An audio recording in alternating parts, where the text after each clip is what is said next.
proactively reach out to the recipients of the payslips, to reach out to the employees and ask them about the pension contributions that they're receiving. Do they understand where it's going? Do they understand the point of it? Do they appreciate what's happening with it? Because I think really it's about that.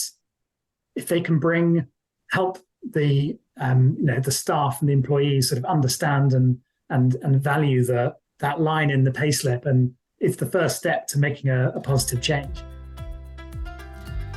Welcome to the Payroll Podcast, the show that explores the latest insights and innovations in the world of payroll. I'm Nick Day, founder of JGA Recruitment, a specialist global payroll search firm. I'm also a qualified executive coach and a recognized Reward 300 member. And my goal for this show is clear. It's to bring you expert guests and payroll leaders who are driving this industry forward. From cutting-edge technologies and trends to compliance, analytics, automation, leadership strategies, and more, we're going to cover it all on this show to help you to deliver accurate and timely payrolls across your organizations. So let's join together in raising the strategic profile of payroll worldwide. Grab your coffee or your favorite beverage and let's get started. Hello and welcome back to the Payroll Podcast. My name is Nick Day, CEO at JGA Recruitment Group, and we're specialist payroll recruiters. And today I'm joined not by necessarily a payroll expert, but a pensions expert. I'm joined by Chris Eastwood, the co-founder and co-CEO of Penfold, the digital pension. But actually, the business is much more than that. And you're going to find out all about that business during the course of today's show, because Penfold are a Series A digital pensions disruptor. They're a purpose-built pension platform that's helping UK businesses to secure their team's financial future. Now, Chris founded Penfold to bridge the gap and improve the lack of support that companies have in offering proper pension programs and financial literacy to their employees. They now have over 50,000 users and over 100 workplace clients, and they are certainly disrupting the pension space, which is why I've asked Chris to join me today to share his expertise and, more importantly, his vision with you all concerning why businesses should be caring about the experiences that their pension providers are currently delivering to the employees, thus shifting the perception of pensions as an irritating line on the payslip, and you'll be familiar with that as our audience here will very well know, to demonstrate an employer's commitment, I think, to the team's financial well-being. And we know that financial well-being and the employee experience has never been more centered than it is now around the payroll process. This is what's helped raise the profile of payroll by putting the employee front and center of the process. And pensions has a role to play in that. So let me introduce Chris to the show. Chris Eastwood, welcome to the Payroll Podcast. Let's talk about disrupting the world of pensions. How are you feeling today? Thanks, Nick. Thanks for the excellent introduction. I'm feeling very well, very excited to be here to chat with you today. Fantastic. My first question is the same for every guest, whether you're in payroll or not in this instance, and this is that. What does the word payroll mean to you? Well, as you say, it's probably a slightly different answer than you usually get on this podcast, but payroll to me means pensions. Thanks to auto-enrollment, the majority of people in full-time employment in this country now have an extra line on their payslip around pension contributions. And it's our goal to bring this to life, to help people understand, appreciate, and engage with their pension, and ultimately help them get on track with saving enough for later life. Your workplace pension is usually your first touch point, the first touch point people have with the world of pensions. And such an opportunity, which we believe is being missed at the moment, to help change outcomes for everyday people by revitalizing this underappreciated benefit. Sure. And actually, for many, it's the first touch point they have even in the world of savings, right? People don't even consider savings until they suddenly want to know more about what this pensions piece is, or they've been enrolled without necessarily even knowing they were going to be, and suddenly they're saving for pension they didn't even know they were necessarily prepared for. Now, I know a little bit about your background story through my research, Chris. However, to enlighten our listeners, I wonder if you could bring them up to speed on why you're so passionate about pensions, your background, and why, I guess, in particular, you're on a mission to enable everyone to save towards what you'd call a worry-free retirement. My history with pensions, I suppose, goes back to my first job, which was at Deloitte, where I was training to be an accountant. So this was after a degree in maths. So you might say I'm a bit of a numbers geek. And I was reading an interesting article around compound interest, which had an example that was really, really compelling to me at the time, where which I'll just, I'll give that example now, where if you save a certain amount of money each month from the age of 20 to 30 for 10 years, you might end up with more at retirement at age 70 than if you save that same amount of money for 40 years from 30 to 70. And so saving 4 times as much gets you the same end result if you start a bit later. And so, after checking the maths, obviously, I just found that really compelling. And that led me to be that annoying person that went to nag all of their friends to start saving into a pension as much as they feel comfortable with from an early point as possible. But I think at the same time, I saw how difficult all the different pension platforms out there were to use, the ones that I'd used, the ones that my friends were using, and how every interaction, unfortunately, with those pension companies and pension providers leads to some sort of frustration. So difficult to log in or open a pension, difficult to understand how much is being paid in, how much they should be paying in, choose where that money is invested, move that pension from one provider to another when you move jobs. The list goes on.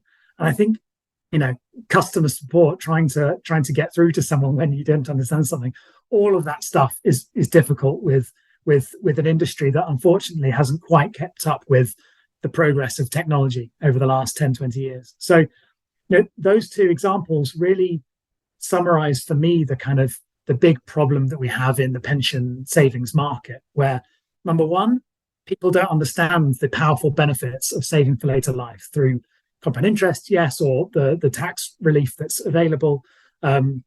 So this sort of lack of education and lack of understanding on one half, and on the other half, it's incredibly frustrating and painful to deal with pension companies, which means that people put off doing it until it's too late.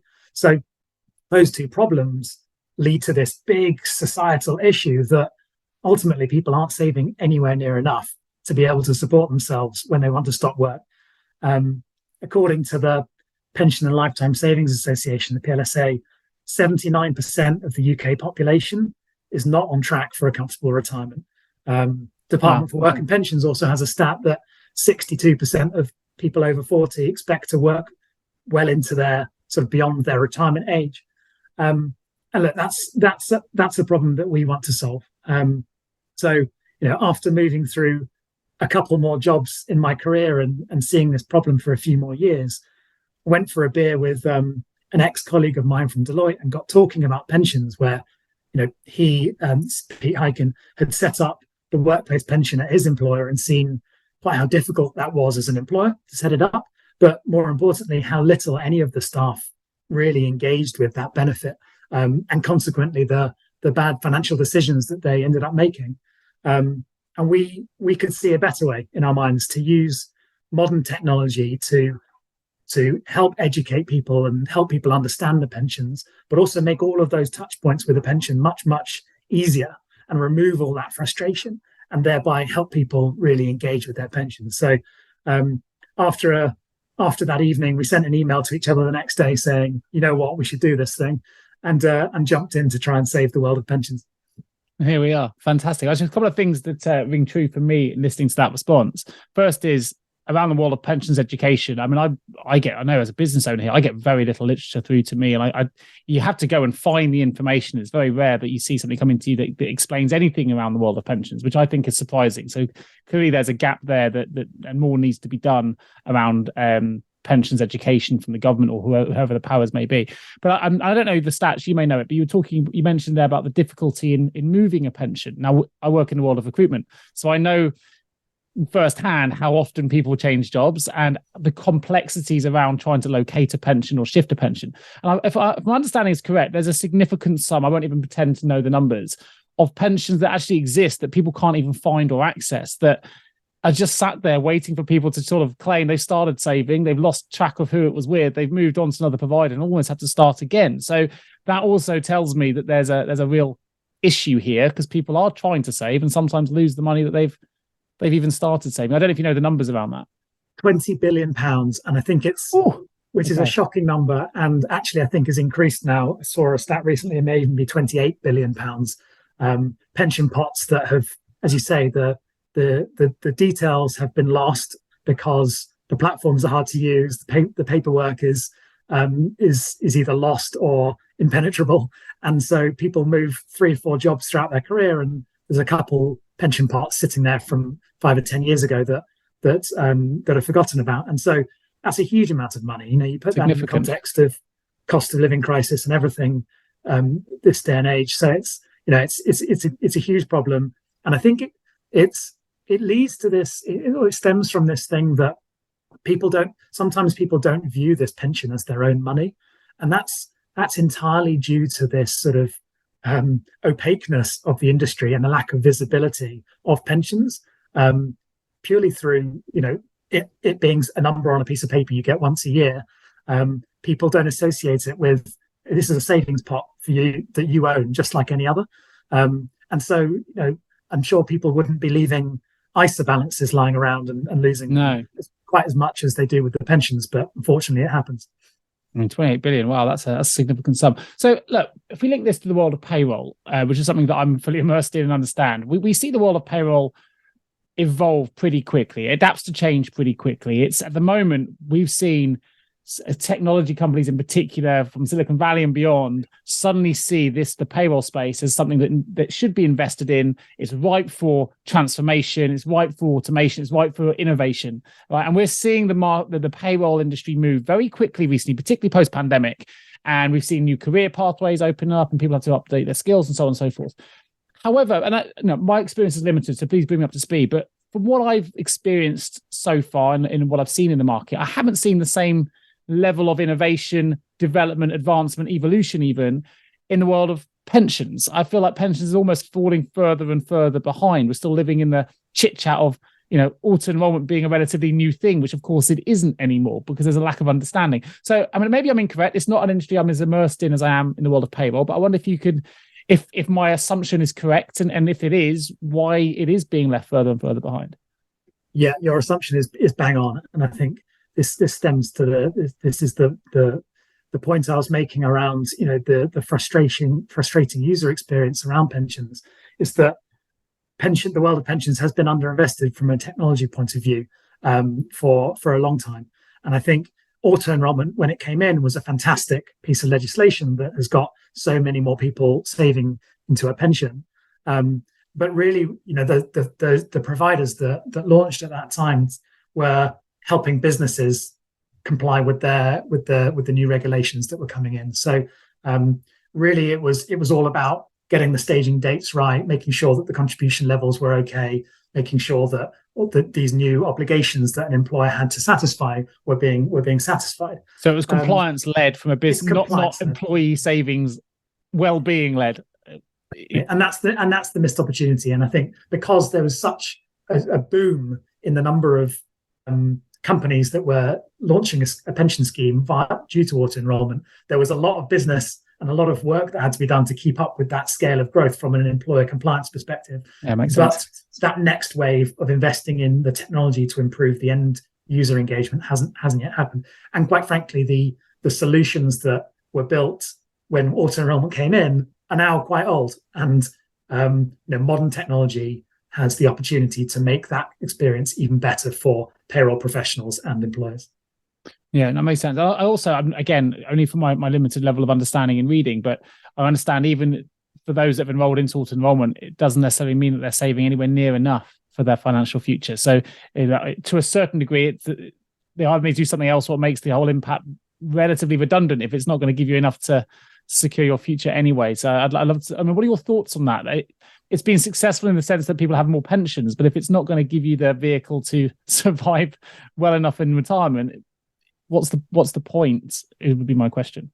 Yeah, I think I wouldn't dispute. I think it's been a fantastic thing, as I say, getting people started and raising awareness around pensions. But you're absolutely right. 8% isn't enough for most people. And the problem is that now, because that's a mandated level, people view that as an appropriate level. And so people think, well, government says 8%, therefore we'll save 8% and I'll be fine. I trust them. Unfortunately, exactly. Unfortunately, that's not the case. And so more needs to be done. More needs to be done through education, potentially through policy. The other problem is that what came with that 8% is it doesn't always apply to people's total salary as well. So qualifying earnings is only a chunk of people's salary if it's above 45k. And so you might end up saving less than 8% on salary when arguably, you need to be up to sort of the 12 or even 15% of your earnings level to be saving enough to generate a sufficient income in retirement. So yeah, it's a bit of a double-edged sword. It's definitely it's created some momentum with pension savings and a raised awareness, but it doesn't go far enough. And that's where we think pension providers can do more in educating and helping people, both employers and employees, understand what would be best for their staff. Well, let's focus on that employers section then, because I am an employer myself. I'm in a small company, 28 employees. Okay, so we're growing, and there'll be other companies, I'm sure, and other entrepreneurs and business owners that will be listening to this that will be able to understand where I'm coming from here. I would say that the pensions are actually one of the most expensive benefits you can offer your employees. So what I don't want to do necessarily is offer a benefit. If it's not working for them, then it's not working for me either. So it doesn't seem like there needs to be some overhaul of education here, because I potentially am offering a benefit that is expensive to my business to operate and to run. And if it's not going to be giving them what they need, then what should I be thinking about as an alternative? What's the solution? You're spot on that the pension is the most expensive benefit, and we think is a massive missed opportunity for employers. We ran some research recently with a wide range of SMEs and their staff, and that research showed that 90% of employees are influenced to stay in their role by the quality of their pension package, which ranked ahead of every other benefit and well ahead of other benefits that tend to get more emphasis around socials, gym memberships, travel assistance, etc. I do know that as a recruiter, sorry to interrupt, there's just something that resonated there. As a recruiter, we used to have a lot of positions, particularly in the public sector, where the salary would be low, but they'd offer final salary pensions. And they were like, I'm not leaving this job, or either I want the job because of that reason, or I'm not leaving the job because of my final salary. But they barely exist anymore. But I think that was when, for me, going back probably 5 years plus, I remember that being a real pivotal element to someone's decision to either remain in employment or go into the public sector for that perk, which of course they've pretty much been eradicated now, so we don't deal with them as much. But I do remember then the power of pensions being a much more a much larger consideration for people when those kind of pensions existed. Yeah, and as you say, those types of pensions don't generally exist anymore. But there is so much more that an employer can do with their defined contribution style pension scheme, which is what most schemes are today, to turn it into more of a retention tool for their staff than just an expensive cost line on their P&L. So there's a few things for employers to think about. Number one is contribution levels. Do you match? At the moment, most businesses just do the 8%, 3% employer, 5% employees. But as we talked about, 8% isn't enough for the employees. So can you encourage your staff to pay more by matching from the company and bringing that up to higher, a 12% with a 6 and 6 matching? Obviously, that's difficult for companies, particularly in a recessionary environment, to pile cost onto their P&L, but it's something to consider. Similarly, qualifying versus total salary. Qualifying earnings means people are paying much less than the 8%. The best employers are offering pensionable earnings as total salary rather than qualifying. Are you making the most of tax breaks that are available? So salary sacrifice is the big one. And this is a way for employers and employees to save national insurance through the way that they get their contributions into the pension scheme. And unfortunately, a lot of businesses don't make the most of these tax breaks that are available to them that might save them £300 per employee per year and save the employee another couple £100 themselves. So there's a lot they can do around the contributions levels of the pension before you even start thinking about, the quality around the engagement and education. And then when you get into that, it's, does the platform, does the pension provider that you use provide visibility to your staff. You are paying this money every month into this pension. You're getting no value from that if it's going into some black box that's never looked at. But if the staff member sees a notification on their phone with your company logo attached to it saying X amount of pounds has just landed in your pension, brings it to life, builds that sort of loyalty. And the list goes on. Does the pension provider help you track down and combine the pensions from your old job? Does it contextualize your savings and help them decide how much is right for you and what your goals are? Do you know where the money's invested? Do you have the flexibility to choose how it's invested in a way that generates a return in line with your values, et cetera, et cetera? And this is what, companies, given that they're already spending this money, why not get more value out of it by switching to a sort of a more modern platform that ultimately helps the staff and helps improve their financial well-being, which is, we know, such a huge consideration for people. Have you ever asked yourself, how can I recruit payroll staff effectively? Please don't give up on your recruitment project just yet. Here at JGA Payroll Recruitment, we appreciate the difficulties associated with attracting, recruiting and retaining top payroll talent. We also understand just how costly a poor payroll hire can be. JGA Recruitment are a niche payroll recruitment agency who will partner with you to resource payroll candidates who will improve both the accuracy and efficiency of your payroll department. Contact us today on 01727 800 377 or visit jgarecruitment.com to find out more. Yeah, and I think what I like about that response, and just sort of linking this to the world of payroll as well, is employees are looking for more transparency now. Right. And it can, I know from a recruitment side, it can be the difference between one employer and another where they decide to go. Does this employer give me the full transparency I need if I want to know where my money's going, whether it's, understanding a pay slip through interactive pay slipping and things like that, or whether it's understanding where my savings are going or my pensions are going. I think this is all where it brings it together for the payroll professional here, because this is an opportunity for payroll professionals who are administering pensions or are documenting pension as information on a pay slip. We can help employees to understand where their money goes better. We can help them to save then for a brighter financial future. And this all kind of comes together. I know certainly as an employer at the moment, we don't have that facility for my own employees. It's something that we need to consider. I know that it's something I'm sure it's going to add to their lives, not take away, for sure. And I think something that also resonated, I didn't know about the level of savings, but if you add up the 200 per employee, 300 per business, £500 per person, in my business alone with 28 employees, that's a £14,000 disappearing somewhere that could be added back to the employer. And if you put that on a scale for some of the companies that, payrolling 1,000, 10,000 or whatever employees, suddenly we're looking at some significant numbers. So I think this is an area that clearly needs looking at. So with that in mind, tell us a little bit more about your platform. It's purpose-built. We understand it's disrupting the pensions landscape. You've got, many, many thousands of users and clients already on board. Tell us a little bit more about what the platform offers and how people can get involved.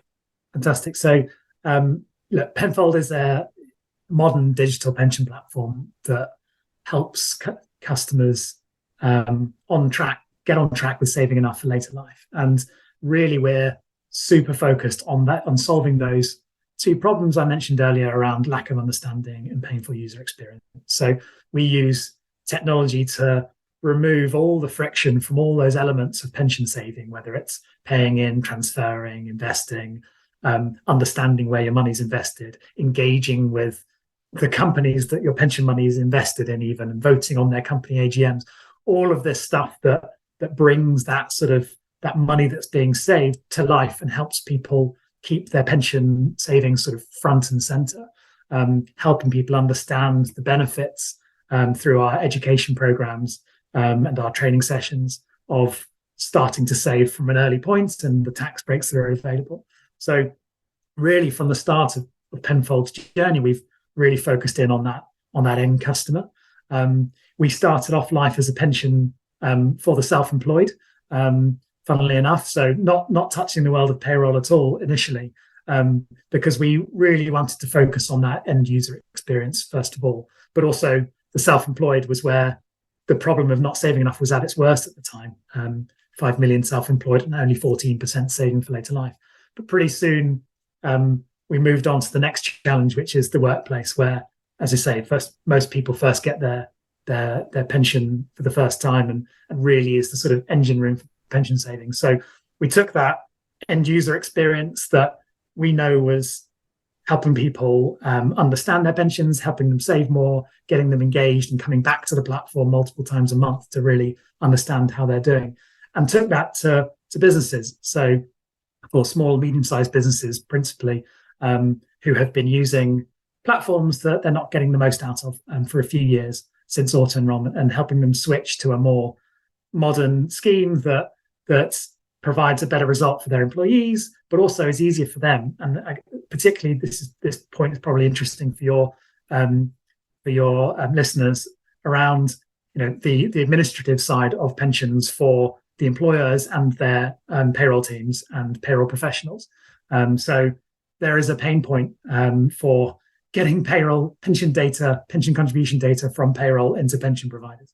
And that's, again, what we are solving with technology. So creating a way to drag and drop a wide variety of formats that are spat out by whatever payroll software you're using, and read those and accept those straight away onto our platform, and not force payroll professionals to manipulate data in a manual way. Building direct integrations with the payroll software themselves for a zero-click solution. You mentioned using the payslip as an opportunity to engage sort of the end user. Well, we're speaking to a partner at the moment where you can literally link straight from their payslip to the pension platform itself to see where that money is going. So lots and lots of opportunity now that we are focused on that sort of delivering our pension to the workplace market, that we think can improve outcomes for the whole ecosystem. And so, in terms of how people can get involved, if you want to sign up as an individual user, you can do that on our website. But mostly, get in touch. Go to our website at getpenfold.com and can book a session with one of our team who can help you look at your own pension scheme and how it compares to others in the market, and how Penfold might help. Or if you're a payroll professional and you work with multiple clients, how we can help make your life easier with our technology and therefore improve the experience for your clients as well. Yeah, no, fantastic. And that's something, I don't know if I should admit this to you, Chris, I feel a bit embarrassed, but as the self-employed piece, as a business owner, I don't have a pension. Right? I opted out of auto-enrollment, and I've just decided to invest elsewhere because I had no faith in the system. Maybe I'll come back now. I need to check out your platform and see if it'll work for me. But for those that are listening, at the moment, how many of your key clients, if you like, in terms of on a corporate level, those that are making changes, who would be the key stakeholders you would work with? Would it be an HR leader that's driving this change, or are you dealing with payroll managers that are actually, they want to have more transparency in the process, they want to make it want to simplify the process, perhaps they have pensions under their remit, or they work very closely with pensions? Are you dealing with payroll managers that are responsible for driving this change? And the reason I ask that question is not just because it's a payroll audience, but also because one thing that's changed post-pandemic is the role of the payroll professional in particular has become a lot more strategic. As things are automated, they've got more time now potentially to look at other areas of their remit, whether it's reward or whether it's pensions or whatever, and go, how else can we improve the employee experience? So are you finding that actually, for clients that come to you to what interest in the product, interest in making that change, are they often payroll management professionals that are leading that implementation, that are leading that shift? So typically the size of clients that we're speaking with are around this 50 to 500 employees, maybe up to 1,000 employees. And the change is led usually by a head of people that's looking to improve their benefits package. But pretty soon the conversation moves to the payroll team, whether that's internal or outsourced.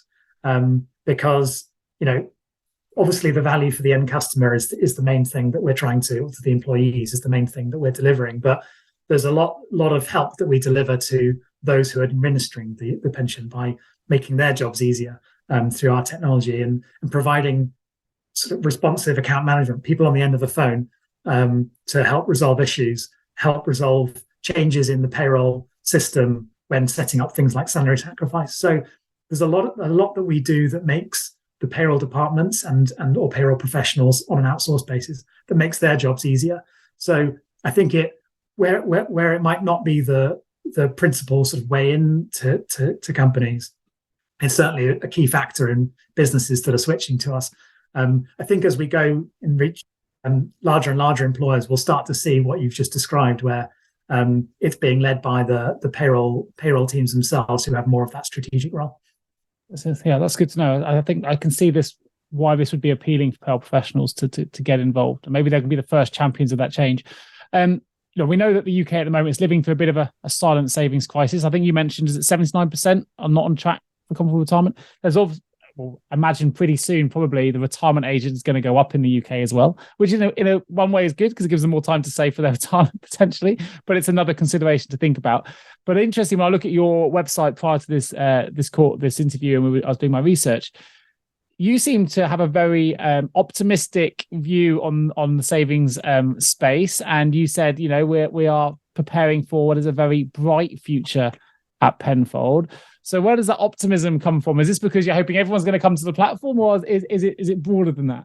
I think the optimism comes from what we've learned from a very early point in Penfold. In fact, before Penfold, when I was boring my friends with compound interest examples, is that when you empower people with understanding and you make things easier for people, you change their behavior, you help them. Obviously, times are difficult and money is tight at the moment. But I think when people have the context around pension savings, they tend to make a change. And so, that's where our optimism comes from, is where, we see a brighter future in that when you empower the general public with enough understanding around pensions and how important it is that they personally take action to improve their well-being in later life, we do see that change. So we see our customers generally forecasted to be better equipped at retirement than the general public. And I think that's seeing that change and that impact that we've had allows us to think that if we can reach more and more customers with the product, then we can actually make a difference in society. So I suppose that's where our optimism is based on. That works for me. So the last question before we open the vault for me would be, knowing everything you know about pensions, maybe taking it away from your particular platform for a moment, and knowing the complexity around it and the lack of education, the lack of information that's published in terms of what it's all about. Is there anything further advice you could give to the payroll professionals listening to this show who perhaps are responsible for processing pensions within their payroll operation at the moment that could help them improve the employee experience? Sorry, I was just taking a second to think about that answer. That's all right. Sorry, having a bit of a mental block. That's all right. I can rephrase the question if you like. I can ask about any practical steps people can take away from today's episode that will help them improve the pensions experience. Would that be easier? Yeah.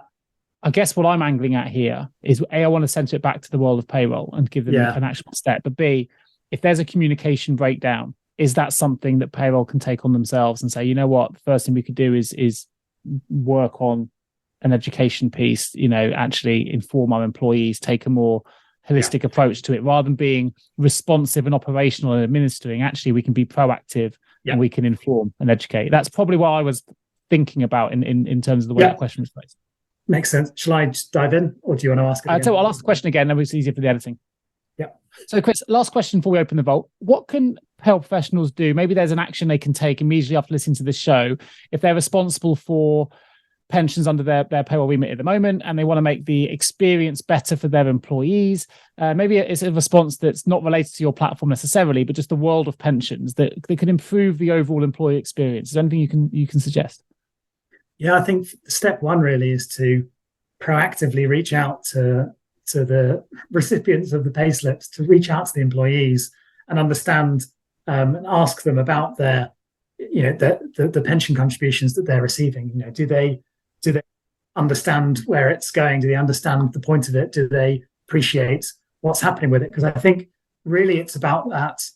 If they can help the staff and the employees sort of understand and value that line in the payslip, and it's the first step to making a positive change, and it's the first step to starting a conversation. So it might come back from employees that, yes, that money appears in my payslip, but then I don't know how to see it and I don't know where it goes.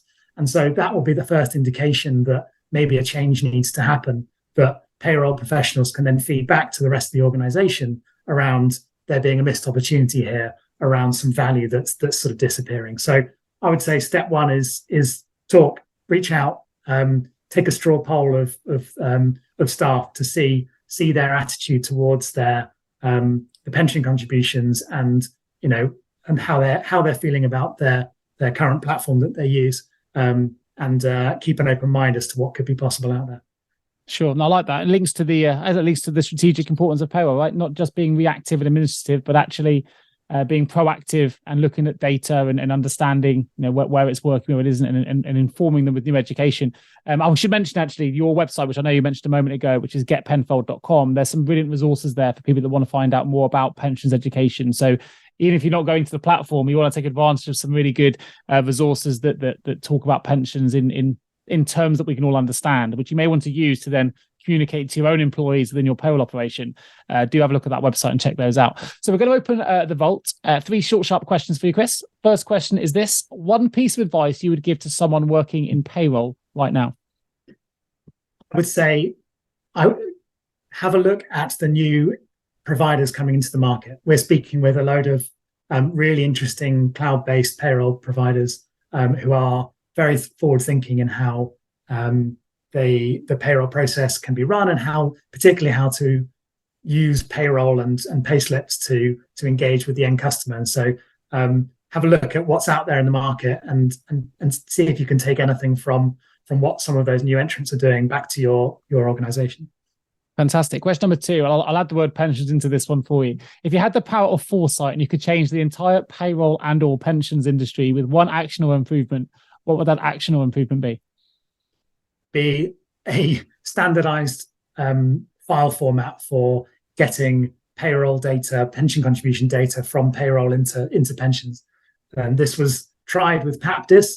PAPDIS wasn't really adopted by pension platforms, unfortunately, by the majority of them. And so we're still stuck in this space where there are multiple different file formats and multiple different variations that make the payroll to pension process a bit of a nightmare. So solving that problem, which is something we're trying to do with our platform, by the way, or having a standardized layer that gets that data from one platform to another without causing lots of headache for professionals, that would make a huge difference. Nice. And last but not least, a little bit of fun just for listeners here. If pensions, let me make it pen. If pensions were a song or a movie, what would it be and why? What is outdated and Jurassic Park. There you go. Pensions Bosh. industry. Knocked it out of the park. Perfect. Well, look, thank you for joining me today on the Payroll Podcast. Of course, for those interested in finding out more about your platform, or if you want to access the resources or want to contact Chris, do go to getpenfold.com. There will be a link directly in the show notes that you can access to take you straight to the website. I will also put, with Chris's permission, his LinkedIn profile in the show notes, so if people want to connect with Chris to find out more directly or to ask any questions related to today's content. Check out Chris's LinkedIn profile and you can connect with him direct. And of course, if you are a payroll leader listening to this show and you need support with a payroll and or pensions related vacancy, then do get in touch with either myself or any of my wonderful team here at JGA Recruitment. A link will be in the show notes. You can find us at jgarecruitment.com. Just leaves me to say a huge thank you, Chris Eastwood, for joining me today on the Payroll Podcast. It's been a fascinating tour into the world of pensions, and let's modernize pensions. Let's modernize payroll. Let's evolve with the times. Let's make it all about the user experience, and hopefully we'll all have enough savings ready for our future retirements. Thanks, Chris. Perfect. Thanks very much, Nick. Really appreciate it. That's all for this episode of the Payroll Podcast. I hope you enjoyed our discussion today and gained valuable insights and inspiration to advance your payroll career or your payroll operation. If you haven't already, please do subscribe to the show so you never miss a future episode. And if you found this podcast helpful, please take a moment to leave us a little review on your preferred podcast platform. It's your feedback that really helps me to improve the show and, of course, attract new listeners so we can continue to raise the profile of the payroll industry for all. Finally, if you know anyone who could benefit from this Payroll Podcast, please do share it with them. Let's spread the word and build a vibrant community of payroll professionals worldwide. Thank you, of course, for listening. My name is Nick Day. Please do look me up on LinkedIn and send me a connection request. In the meantime, I look forward to being with you again on the next episode of the Payroll Podcast real soon.